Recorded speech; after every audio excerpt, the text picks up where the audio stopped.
সুন্দর করে সাজাইয়ে এই যদি বাংলাদেশ দলে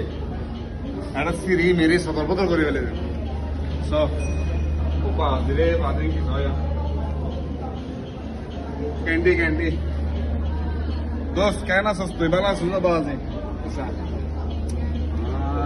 গট এটা লেখি দাও এটা তোমার নাম লেখি এটা ওদের লেখি দিয়ে যায় যারা ভালোবাসে ভবিষ্যৎ আমার যারা প্রেমিক প্রেমিক আছে তারা লেখি দেয় আমার তো কিছু নাই পাওয়া যায় খবর এই তুলে দিই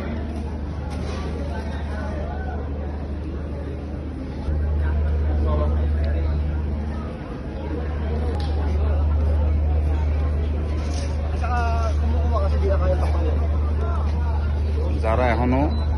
রাজশাহী ম্যাঙ্গো ন দেখো তারা ম্যাঙ্গো রাখে না